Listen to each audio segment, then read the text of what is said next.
let me ask you. Actually, that was what I was going to ask you before.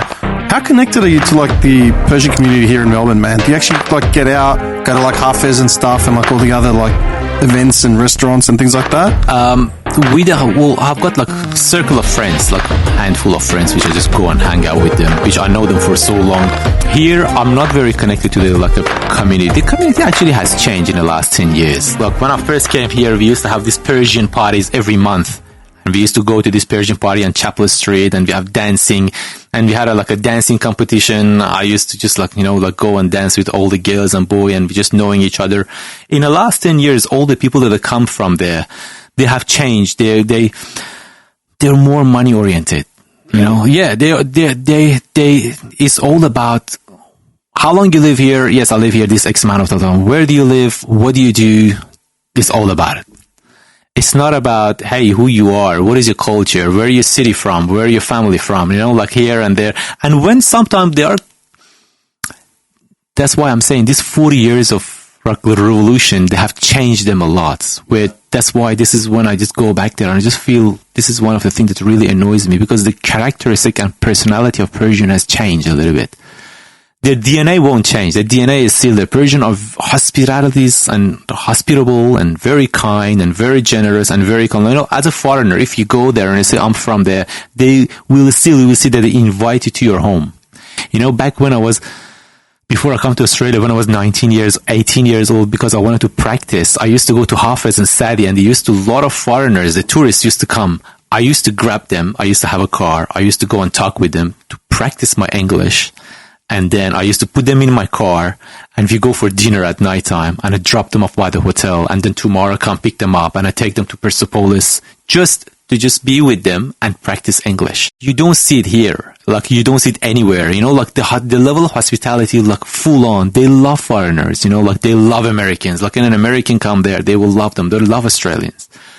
Because they think, Western culture are very good, is very high, they know better than themselves. Yeah. But when you go to that society and when you start talking to people about things, you actually know that young generation actually has a lot of ideas, all these ideas about geography, about history, and you can have a conversation with a 15, 16 years old about everything, they talk about things. But because of the social media and Instagram and Facebook and all that, I've never had those social. I've never believed in it. I just never want to be in it. I just don't think it's just it's gonna work. I don't want to just waste a lot of my time. I'd rather just read something which is I don't know, is giving me some knowledge, which is really good. And my friend is always telling me, why? How are you communicating? So look, whoever want to communicate with me, this is my telephone number. And this is my WhatsApp. I've got 3 numbers. Pick one. Which one do you want? This is my WhatsApp. I've got WhatsApp. I've got WeChat. I've got my Chinese friend always. I've got WeChat. I've got I got WeChat as well. Yeah, 100%. But at the end of the day, I think I'm hoping for a better Iran in the future, that I will be able to just go back and I just live there and spend a quality time of the time that I couldn't enjoy when I was a child. I go there and I just live peacefully there. The food, the culture, the people, One idea that somebody has given me is just said and I have actually given that idea. In Iran, there is no clubs, there is no bars, there is no pubs, there is nothing, right? Yeah. I'm telling people that right now you should go and dig to buy old warehouses while they're very cheap, and as soon as the government changes, you open up a pub, you will kill it, because Iranian people are thirsty for alcohol. Everybody drinks. Yeah. They drink a lot there, and they have a lot of fun there. They drink a lot. It's a fundamentalist Shiite regime. No, booze is all over the joint. Every house that you go, you can organize something. Actually, one of my sister's husband, he actually, and my brother too. My brother, they get about grapes, proper black grapes, from Shiraz grape, very, very sweet. And we make about 30, 40 boxes, and they make wine every year. So every time that I go there, Moonshine. Yeah, one of my brother's name is Razi, Al-Razi, you know? Yeah. Al-Razi is like the guy who invented alcohol. So his name is Al-Razi because he's professional. So I was like, his name is Nasser, but we call him Al-Razi because he's professional alcohol maker. Like, where is Al-Razi? Just like, give us some alcohol. We're going to enjoy it at night time. So, no, but they have it, you know, like if you're a foreigner, they bring you, we do a lot of alcohol drink called arak, which is like a raisin. It's like a, sort of like a grappa, raki. Yeah, like rakia, yeah. Yeah. So that one, and in the wine, we make like a lot of like a sort of, red wine. So Dubai, I just came back to Australia and I was starting like working in Australia. Just like, I wanted to just like do the same in the real estate, just live here for a few years and see how we go. Now I'm more building up myself. I'm working on myself. I'm working on my inner instinct and inner, to just learn more about just myself. I meditate a lot, you know, like, and I try to be healthy. Just like I run, I go to gym, I just like take care of myself, you know, just... Are you still sort of that back of your head looking for investments, looking for something to push further? Or are you happy doing like the real estate thing and just sort of working on yourself? Hopefully I will work in the real estate for the next few years and you like it? I will open up. It's very good. What do you like about it? Making a deal is really fun. Because you're making money. Making a deal... Well, not because of I'm making money. It's because, well, money is one, when you achieve, money is only a reward that you get. But the more rewarding is the satisfaction that I just connect two person, a buyer and a seller together. Exactly. 100%. I agree. And that, you know what, man, that comes with like satisfaction in just getting things done, you know, and that's setting the goal. Like the goal is to make that happen. Do you know what I mean? I mean, I've worked as a rep, you know, but back like 20 years ago, man, between me and another mate, we got the name the Go-To Guys because it's like, I need a spoiler for my car or an exhaust system. Call the Go-To Guys, man. Like they'll figure it out. Of course. And between me and him, we had a service. Didn't matter what it was. I need an accountant. Yeah, I got someone here. Blah, blah, blah. Hey, can you hook up my mate? Blah, blah, blah. Where, how? Don't worry, man. Just call this number. They'll sort you out. And that satisfaction in like that pursuit of connecting, like you said, connecting a deal and getting a positive outcome for two people. There's nothing like it. That's true. That itself is, what's the word I'm looking for? Like it's like that adrenaline, man. Yep. You know what I mean? Yep. An endorphin hit of this is a deal that got done because of something I did. And now there are three parties that are all happy, you know, with the outcome. That is correct. And the most challenging part of it, especially in the real estate, because it's a very cutthroat, it's like a hard sort of, it's not a hard, but it's like a very challenging sort of business. In there, you must be very strong in order to, because the people pull out all the time. The people just come up with excuses. The buyer come up with excuses. Seller come up with excuses. The most satisfaction is that when you go around them and you just like work in their mind in a way that they kind of like trust you, and that comes up is all about psychology. You know, that's why it's all about psychology of what is going on in their mind, and you have to be like a little bit intelligent in order to be making it, to make him comfortable with you, because most of real estate moves, man. Yes, a real estate agent, they don't have a reputable name ever, because they just think it's scumbags. Exactly.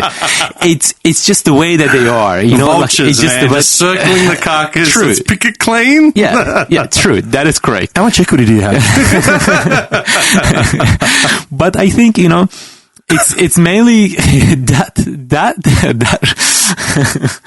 I was like actually to my colleague just the other day. I was talking today, and I was like, you know, like, because she's very good, you know, like she's fantastic at what she does, and I was like talking about it, and I was like, you know what, the best thing is to come up with this like ideas of how many of these buyers are just, you know, stuffing us up, and how many of the sellers stuffing us up at that point, and then we come up with just some numbers, and then we just like contact the one that they are actually really can make a deal with us. So, but I would love to just like continue doing this until, not because I just want to be growing and buy 5 houses and 10 houses. Look, if I wanted to do that, I would have stayed.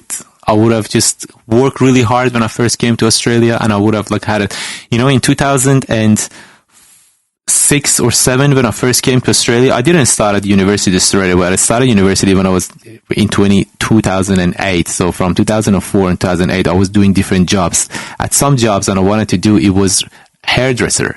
No shit. I did some hairdresser for like about a year and a half, 2 years in Brunswick, on Fitzroy, Brunswick. What year was it? 2004, 2008? 2000, between 2005 to 2007. Trying to think, what did the hairstyles look like back then? A lot of mullets with the wog sides, like the short. Yeah, I was working in this ladies sort of like a shop. So it was like mainly lady. I was just started with washing the hair. Like Zohan. Yeah. Yeah, exactly. So I was washing hair at the start, and then I just started like learning like how to dry. Yeah. This guy, he was a very good businessman as well. His name was Simon, and he's like back in like on Fitzroy area, and he was telling me, Robbie, because I said I want to go into university, and I said, do not go to university. So what I see in you, you're a very good broker. Because I increased, in 1.5 years, I increased the price of all the price with all the clients, because all the client with hairdresser was like, keep coming back. We were charging, let's say, $180 for a haircut and color and just like foil and whatever. And then we were doing some biggest graft, man. Seriously. That's what money is, man. Yeah. And then all of a sudden, at the end of 2 years, like back in there, inflation was so lower. So a year and a half later, we will see all the clients are charging 210, 215, 220. Because someone said, I'm just having some mortgages. I'm stressing out. And I said, look, why don't you charge the client more? I said, no, the client is not going to come back, blah, blah, blah. I said, look, leave it with me. Just leave it the prices with me and I'll take care of them. All the prices from 180 went up to 210. While you're doing the scalp massage? Yeah, exactly. By the way. This best service is for you, I'm going to use a Cristas conditioner for your hair, not a crappy shampoo. I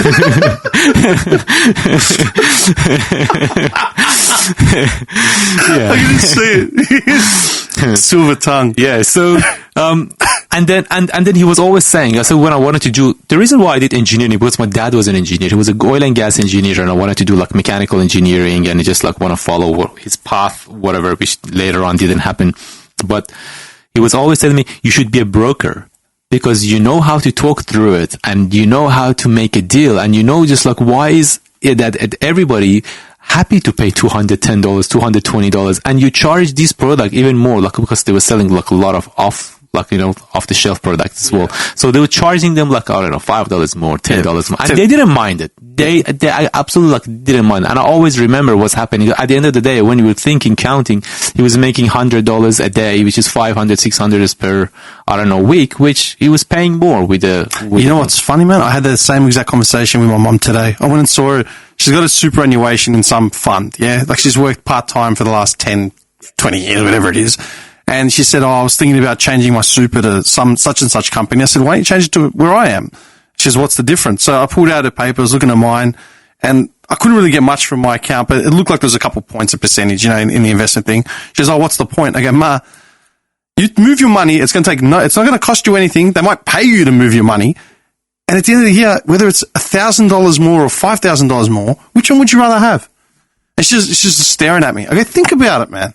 Okay, if you told me to move my home loan from A to B and I was going to save in my pocket $1,000 a year, it's $1,000. Yeah, absolutely. That's my rego for doing nothing. Absolutely. And she was just staring. She's like, yeah, you might have a point. I go, it's incremental. If I save $1 on my power, save $10 on my gas, save $20 on my water bill, we're up to $50. Keep going down the line. That is correct. And and this is the thing that are happening. Most of the money, I know that Australia has gone, like all around the world, there is inflation and it's gone very expensive. But at the same time, I believe you can save a lot of money in all these little things, like, your private insurance,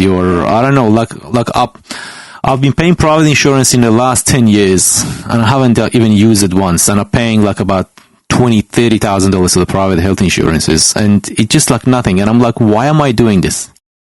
And I just like paying them. And when I have like, I don't know, like just a cure, I have to pay the excess and this and that for like saving like $1,500. So So what I'm trying to say, Insurance, big scam. It's all a scam. So what I'm trying to say, when I got poor, I canceled my private insurance. Thank you very much. Yes, my motorbike. When I refinanced recently, and to do that, I had to wipe out credit cards. I just, like you did, pulled everything, And I keep saying I'm going to do credit card again, but I just haven't had time to do it. But one thing that's liberating when you cancel a credit card is you start seeing the emails and texts that say, this payment has not gone through. Please supply us with your new payment details. And you start doing that, it's like, I don't want to pay for that anymore. I don't even know I was paying for it. It's gone. You know what I mean? It's just and one thing that came up was the bike, my motorbike insurance. Since I've moved, my bike has been parked at the back of my spot under a tarp. Never was. It was always parked to the side, so I could just get on it and ride and go do whatever. Yep. It's been sitting there for 7 weeks. I'm not in a rush to get insurance on it again, man. No, I haven't ridden it. No, exactly. It's not going anywhere. Yeah, absolutely. No. Do you know when, back in 2015, when I started in the share market, I had no money, zero. I just had a job. And back then, credit card was so easy to get. There's all these rules of balance transfer, 0% balance transfer. Do you know how many times I've done that? So they were my life, man. They were the best. So what I did, I got and what I was doing, I was applying for, and I shouldn't say that here, well, apply for credit card at the same time, 3-4 credit cards I was applying. So the bank wouldn't know. They just all connected. So I was all getting issues. I remember I took out about $75,000-$80,000. Yeah. And I put it in the share market, and I lost it all. And I owed the bank $80,000. So this was one of our stuff that I did. And then I started at once I go back in and I just pay it and slowly. So the money always keep going and coming. Yeah, someone said to me years ago, money's fluid. He goes, if you put yourself in the market to earn money, it'll come back around. You'll have your lows, you'll have your highs where, you're balling and next minute you haven't got $1. But as long as you're there and you're actively knocking on the door looking for money, it'll come back. And this is touching on something I was going to say to you before, man, in regards to what you were saying about passion, and chasing what you want. Nothing disappoints me more than friends who come to me with an idea. And I think it's a good idea. I'm like, that's brilliant. And I buy into the idea and I'll help them either design, a logo or whatever, get them connected with people that are in the similar industry, and give them every head start I can give them to help them with this, and give them, I promise them my time as well. You need help, you want me to come and sell shoes, whatever it is, I'll give you 10 hours a week as a free employee for 10 hours a week, and they don't go through with it. And the reasons and then when I look back and say, why didn't you go through with it? Oh, it was too hard to do this. It was too hard. Oh, it was unrealistic. Oh, my parents said no. I was like, nah, man, you were passionate about this. You sold me on it. I've got nothing and I've got no time to spare, but you sold me on the idea. Then you just abandoned it. And that's the difference between you and the average person, man. And that's the difference between you getting planted in the desert with, a can of water and a shovel and being able to make something out of it. Do you know what I mean? Yeah. It's the passion to go after what it is you actually want. Not true. And it was very stressful for a while. It's just when you go to you owe $85,000 and you have nothing, and you're a student and you're a PhD student, and what are you going to do? And you're just only getting about $20,000 per year from the university, and you just work whatever. So I had to just go and work in as a bartender for a freaking a year. Yeah, exactly. You're willing to do it. You thought, how can I make money? All right, I can do this. Done. No. Yeah. Man, that's a big skill and it's a big asset. And most people do the 9-to-5ers that say that they work hard by turning up for 38 hours a week. They'll never do that. No. They would never take a gamble on 80 grand and then think, shit, how am I going to dig myself out of this? You know what they do? They declare bankruptcy or they go live with their parents. That's what they do. Yeah. Because it's the easy way out. So many people I know move back in with mum and dad. Oh, you can do it. My mum's nearly 80 years old. She's going to harbour her 40-year-old son like a fugitive. You know what I mean? No, but the thing is, once you do it once, you want to do it again. And I did it in the share market as well. Once I did it and I just went down and I was like, oh, why did I go back to it? And I put this time $500,000 in there. Why? Double or nothing. Yeah. And this is coming back to me from the childhood of always been challenged with my brother from where I was very little, because it all come back to that, as I said, with the example of table, with the rice and the chicken on it. Instinct for survival. We are all living for instinct to survive, and we come up with different ideas. You know, those like programs that they just put in, and they're putting like 5-10 people in a, I don't know, jungle or some island or something, and Survivor or whatever. You're gonna survive or whatever.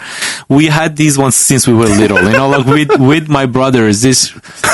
I never remember us sat on a floor to eat food and not called out to go and bring a spoon, go and bring a knife, go and bring a water, like 10 times a day, like always having one spoon of food in my mouth and walk. And in here, they don't accept it. Like in here, you know, the kids goes, no, I don't want to do it. Like, and they get aggressive to mom and dad, or like a family. In there was not, because if I was aggressive, there was no food. Go away.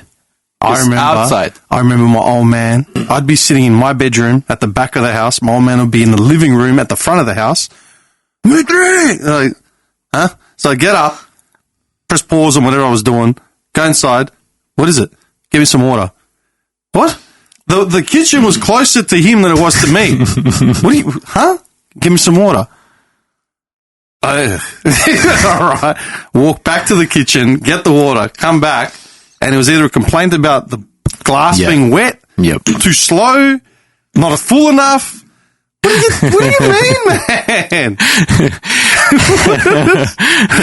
Speaking of that, I had a brother where he was going to the military service. I remember I was 13, 14 years old. Yeah.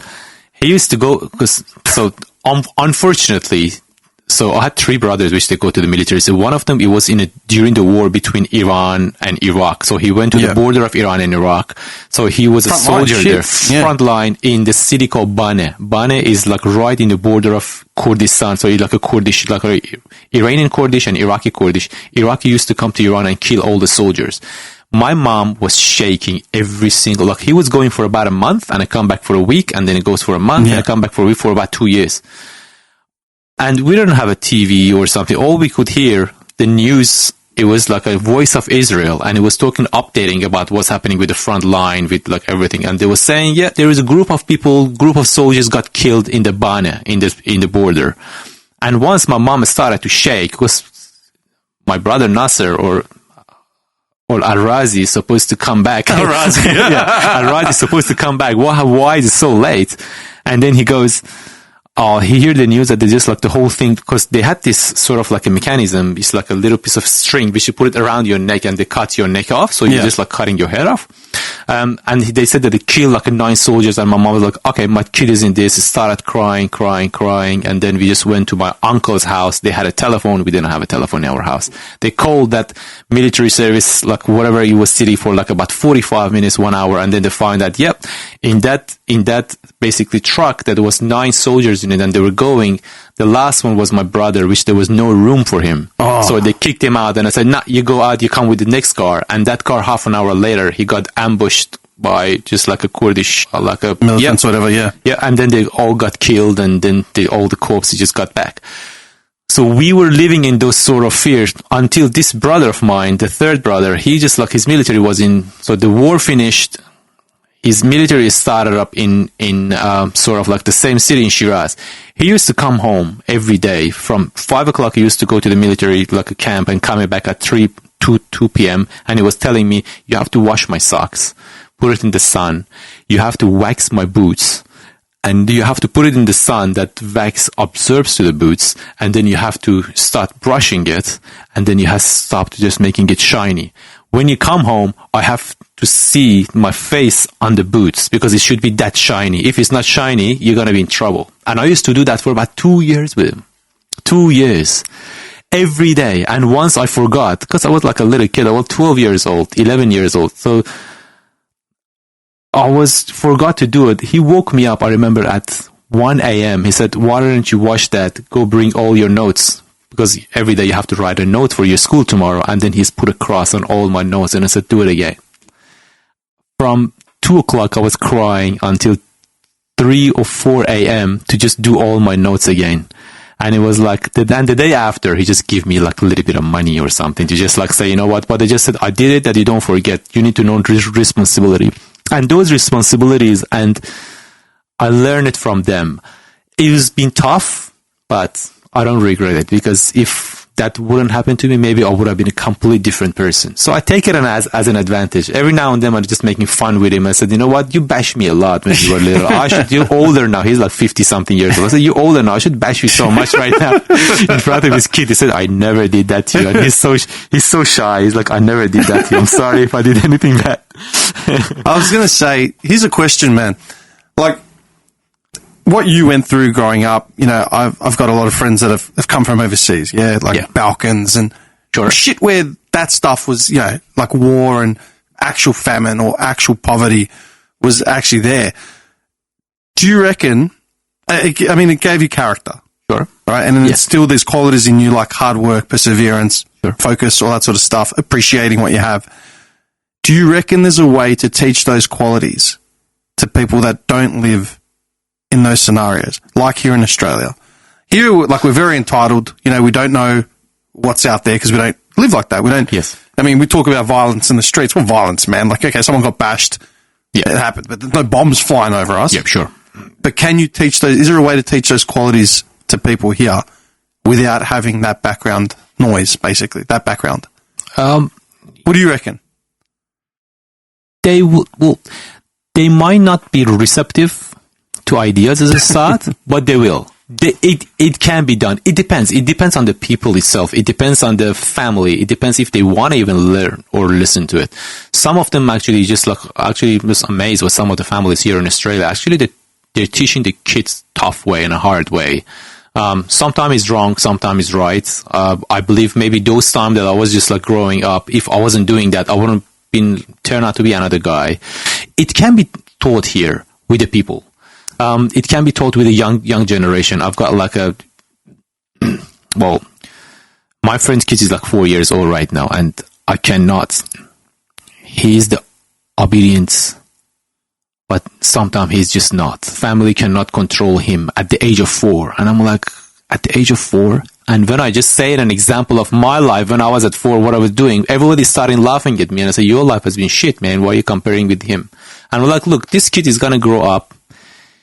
She or he is going to give you a lot of troubles later on in the future, and you cannot control. And then he's going to come to his right and just say, this is my right, this is my this, and everything going to be right. And then he's going to go to the society, which in the next 10, 20 years, the society is not going to be a nice society for sure, because by the advertisement that everybody does with all these things and like a crazy thing that's happening in social media, we're going to have a total different sort of like a generation where we are now. You know, like my generation was a burn generation. My generation didn't get anything. It came out of the revolution, poor country, war, like bombs in our heads, you know, like all the time. They're relocating from one city to another city with like so many kids. We were like about 10 people living in 2-bedroom house, 100 square meter. So how do we sleep? We sleep like a sort of like a military camp next right to each other. Sardines, yeah. Yeah, exactly. So it can, yes, it can sometime, but you have to spend a lot of time with them in order to just like tell them the stories of what's happening. Tell them the stories of what it actually look like. What's actually the other world look like? What actually the other countries look like? You know, like sometime I having a travel. Sometime I go to, I don't know, like a Thailand, and I go to, I don't know, different part of Thailand to just see how the people live. And the way that they live is also very different from the central Thailand in Bangkok, the way that they live and the way that the culture is and everything. So those kids also need something, and the way that they raise up is so different from the way that I've been raised up. Luckily, I've raised up in a family where the culture still exists. The respect to the family still exists. You know, I still talk to my mom, and I talk with her with respect. I never just yelling or just shouting or bringing my voice. I'm never going to get angry. Yes, but maybe my brother that is like other brother maybe might sometime. Now, my brother that have a kid, they start raising a voice at my brothers because the generation has changed. But at the same time, they can be thoughts, you know, like if they come to my mom's home, is my the grandkids come to my mom's home, they teach them a lot of things. They teach them, this is how it is, this is how it should be. No, you're not allowed to talk about, and they teach them a lesson and they get better. Yes, of course, we, as I said, we are a receptive human being. We are a receptive species where we will be able to learn. Sometime we will resist, but we will adapt at some stage. Yeah, I've said it a lot, that human beings are the most resilient things on the planet. That's what we've evolved to be, the alpha. You know what I mean? Yes. I think it's lazy parenting. I think you don't need to have the horror war story in the background, but you just need the firm hand to say, this is it, this is right, this is wrong. I mean, you look at my parents, man. I mean, they're more or less the same generation, like, as in we're only a couple of years apart. So if you were here in Melbourne, we would probably went to school together. Do you know what I mean? My parents didn't have an easy neither of them had an easiest upbringing. They both had their tribulation, trials and tribulations, but me growing up, it was always firm-handed, man. Like, the boundaries were set. You didn't fuck with the boundaries, because if you went over it was like, bang, like, that's it, go to your room. No dinner, no whatever. You know what I mean? I learned to, like you said, respect, man. We used to go to, like, relatives or family friends' houses. I remember going into the room, I had to greet every single adult in the room. If this was a table of 10 people, I had to go to every single person and greet them. And when we were leaving, I had to say goodbye to every single person. Every single person. I was probably like 19 when I just started saying in a voice, because I was a man at that point, good night, everyone. Lovely seeing you all. And I just, I didn't have to go and say goodbye to everyone. And I remember the first time I did it, I remember my old man looking at me like, what the fuck? And I just ducked out, got in my car and fucked off. I still remember it. Yeah. Crystal clear. Because I'm like, I'm not going to lean down and hug every single person here. There's 50 people here, man. It'll take me forever. But that, like, man, it was stuff like that. It still triggers in the back of my head. My old man didn't survive war, but it was firm, man. Like, the boundaries were set. I think that's what it is. Lazy parenting means no boundaries, because you leave your kid to his devices, his iPad, and, they're grown now. These kids think they're grown at 10 years old. They think they can make life choices and life decisions. Sure. I think that's what it is. It's a lazy parenting, and also it's when you give your kids a device in order to not to be bored, that is wrong. Sometimes you need to teach your kids to be bored and deal with the bored and to deal with the boredom, and that way your kid is going to learn.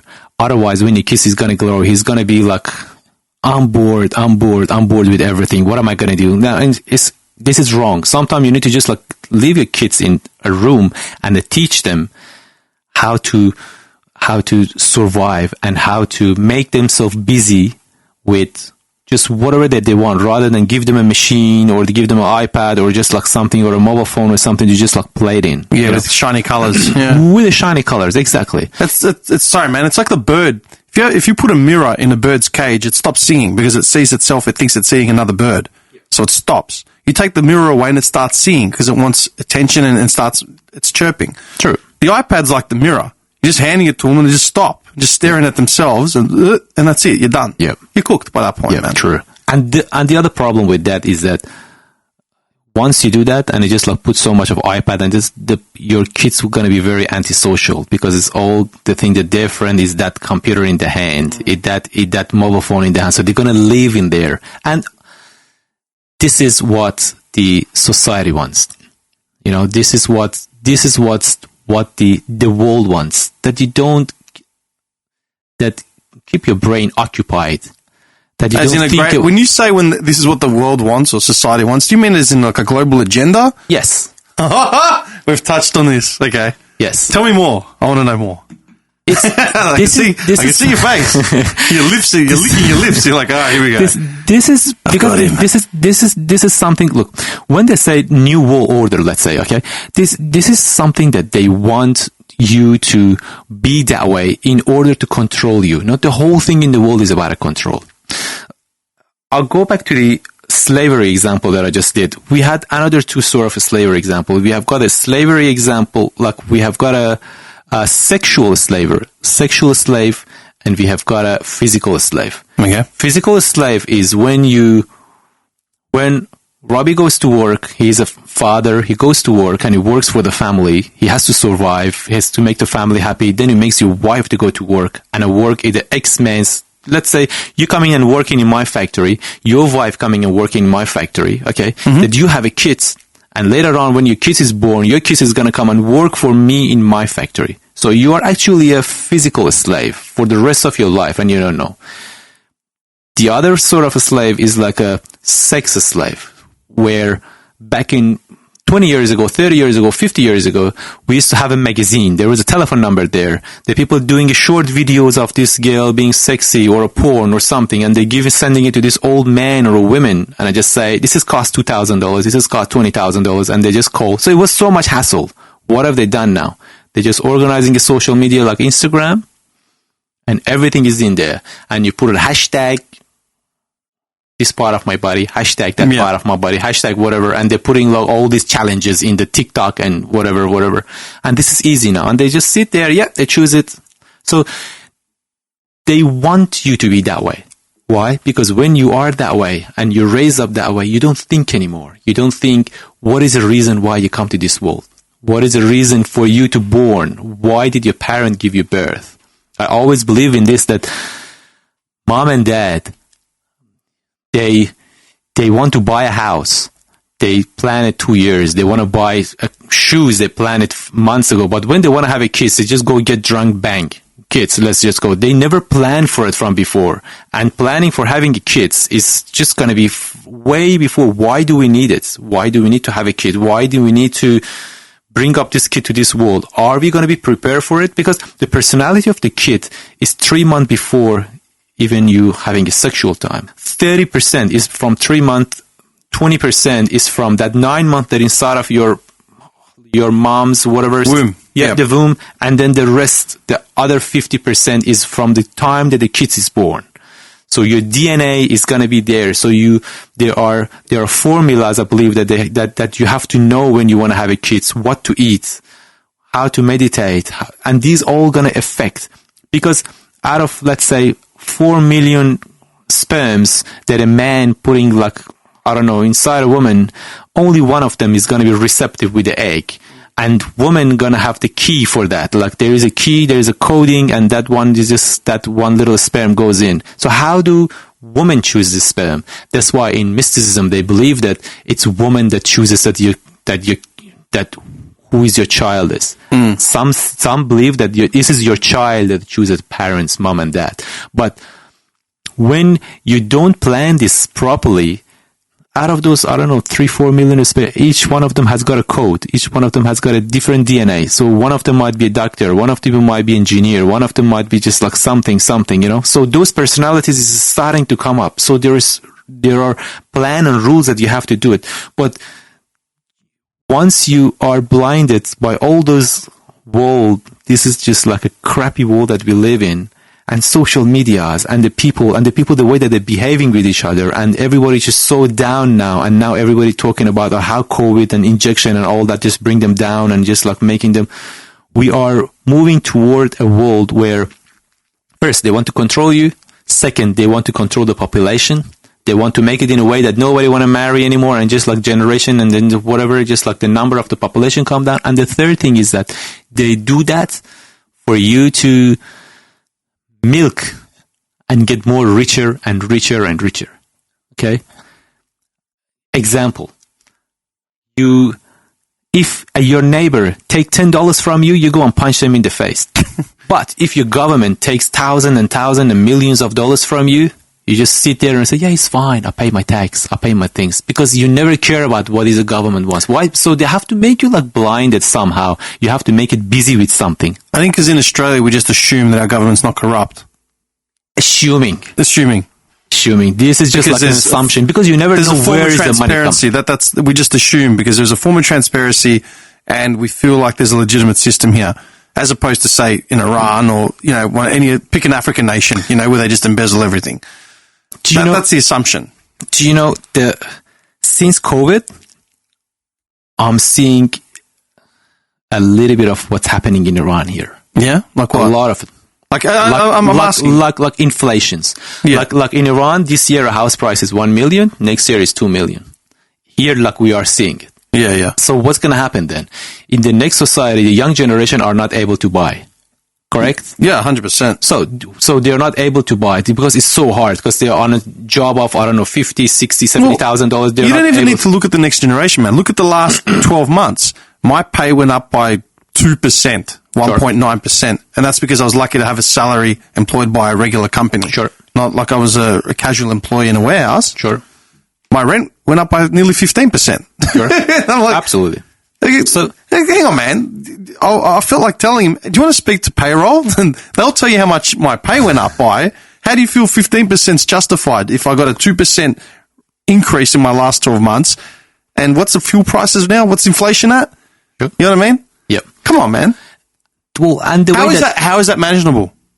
Well, how is it manageable? As in, like, how is that tenable? Like, as in, how could I just said it. My pay went up by 2%. Rent went up by nearly 15. Yes. How are you meant to survive on that? Well, if an Iranian survive on a $300 per month on that country, then I'll definitely gonna pay for this. we will survive. But that's what I'm saying is that bank clerk in Iran was getting paid the same amount of money, let's say 20 years ago when I left, but they could have afforded everything. They could have buy whatever they wanted to just buy. They could have rent a house. They could have buy something on. They could have just getting some little bit of money from the parents here, there, and they just like buy a car here. And this is how the society has survived. But as you see in Australia, it's happening just back then. You know, I always say you have to look at the history of the countries, and I just see the history is always repeating. Not that history of that country is slightly, I can see it here. Like I can see that the generation is not going to pay. So what's going to happen? The next generation going to rent more and more and more, and the society going to get smaller. And once the society gets smaller and people cannot afford, then we will see less security in the society. Then they will see that a guy that is lazy, that doesn't want to work, he goes to the shop and starts shoplifting. And the society going to get worse. And then he start going out, and as you see it every day, you know, like you go to the CBD and everybody's starting to scream, and this guy come in and just like throwing, you know, just like breaking things. And I had a friend working in David Jones. He was saying every single day, there were like a couple of guys just coming 15, 16 years old. They wear clothes, expensive clothes, and just run away. And the security doesn't even touch them. It's not in his best interest to chase a kid down the street, man. Exactly. No. Exactly. That is true. And this will happen. You know, the worse and worse. And just, you know, we are living in a very comfortable society right now, and we are taking advantage of it. Not we people. We people taking advantage of it in a way that we are not waking up to just see what's happening. Same as Iran, like 30, 40 years ago when they did a revolution, they didn't think. Because that Shah of Iran, he was driving so fast where the people that see were illiterate. They had no educations. You know, Iranian, they were just like, they didn't know what's going on, and all they needed, he was too fast for his people. And here is still the same thing is happening, you know, like the people has to wake up. And once the society or a country, the brainstorms started to realize what is happening to them, what is the government is doing to them, then this is a time for change. That's why I say in Iran, it's a time for change, because now every single people know that the government is corrupted. This is what they're doing to them. And the government knows it too. They know that the people, they're not supporting them anymore. They know that if there is a war, not even one soldiers are going to go. They're going to put the guns down and say, go, you know, stuff yourself. This is not our, this is, you know, you're just taking us all the best. So they don't have any support. So they just left behind. And this is the same thing will happen here. Later on in the future, it's going to get more expensive and more expensive and more expensive. So, and look, this is not something that government want to do. This is, again, this is the history. History doesn't say that Australia are going to live in a bright, fantastic situation for the next 5,000, 6,000 years. No, history is always takes you up and brings you down. The new first order, world order, just like changes things. Some country will goes down, as we see it as we see it in Europe, as we are seeing it in like England. I was like reading this news like in England that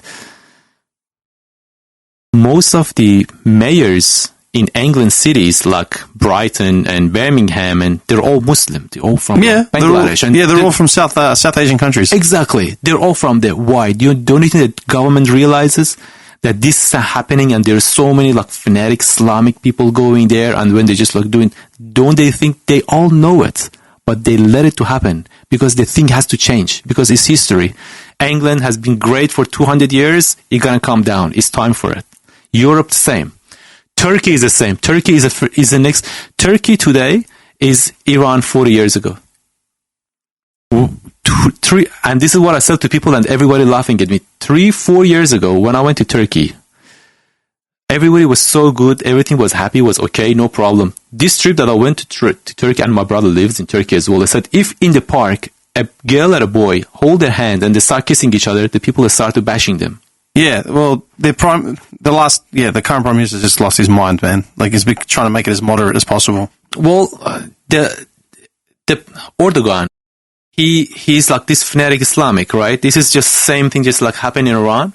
And then they're creating this mayor of Istanbul. He comes, he wants to just like connect with Europe, blah, blah, which they never is going to connect to the world. They never is going to just like do that because their country is connected to Iran and Iraq and all those countries. They don't want to just like... Turkey's got...